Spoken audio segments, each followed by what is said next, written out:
পাকা পেঁপে খায়। 90 দশকের জনপ্রিয় চিত্রনায়িকা শাবনূর।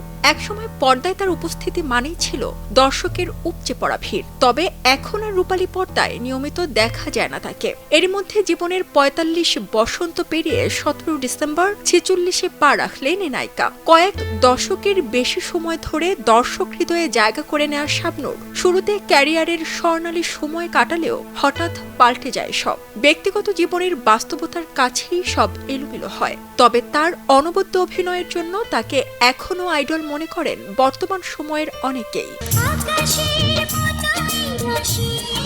এবার তার জন্মদিনের বিশেষ দিনটি নিয়ে সংবাদ মাধ্যমের সঙ্গে কথা বলেছেন শাবনূর। এতে ফুটে উঠেছে তার জীবনের নানান আক্ষেপ। তাহলে কি ভালো নেই এই চিত্রনায়িকা? এমন প্রশ্ন থাকলেও ব্যক্তিগত জীবন নিয়ে শাবনূর বলেন, দীর্ঘ ১.৫ যুগের ক্যারিয়ারে আমার উপর যতটা ঝড়ঝাপটা এসেছে তা পৃথিবীর অন্য কোনো শিল্পীর বোধহয় হয়নি।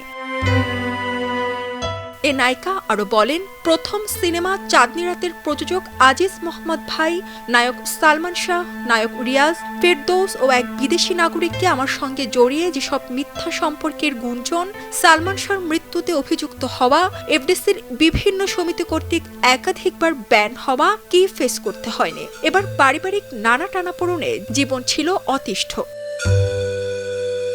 বিচ্ছেদই তার জীবনকে অতিষ্ঠ করে দেওয়ার মূল কারণ ছিল বলেও জানিয়েছেন শাবনূর। আবার সেসব থেকে সামলেও নিয়েছেন নিজেকে। তার ভাষ্য মতে, অন্য কেউ হলে বোধহয় পাগল হয়ে যেত, না হয় সমস্যা ভরে থাকার জন্য মাদকের আশ্রয় নিত বা আত্মহত্যার পথ বেছে নিত। কিন্তু আমি সেসব না করে সব নেগেটিভকে মনের জোরে পাশ কাটিয়ে জীবনকে ইতিবাচক ভাবে গড়ে তুলতে পেরেছি। এই অভিনেত্রীর জীবনে মূলত বিচ্ছেদ থেকেই সংসার জীবন নিয়ে তিক্ততা শুরু। দৃঢ় মনোবল থেকে নিজেকে সামনে নিলেও আগামীতে আর সাংসারিক হওয়ার কোনো ইচ্ছে নেই তার। এ ব্যাপারে হতাশা জানিয়ে তিনি বলেন, আমার আর সংসারী হওয়ার কোনো ইচ্ছে নেই। বিয়ের পর স্বামীর সঙ্গে বনিবনা না হওয়া যে কোনো নারীর জন্য এক ভয়ঙ্কর অভিজ্ঞতা।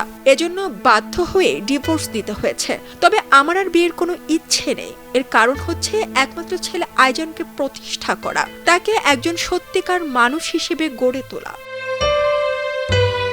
একসময় জনপ্রিয় এই চিত্রনায়িকা কাজে ফেরার ব্যাপারে বলেন, গত বছরই রঙ্গনা নামের সিনেমায় কাজ শুরু করেছিলাম। বিভিন্ন কারণে এখনো সেটির কাজ শেষ হয়নি। তবে শিগগিরই কাজে ফেরার ইচ্ছে রয়েছে আমার।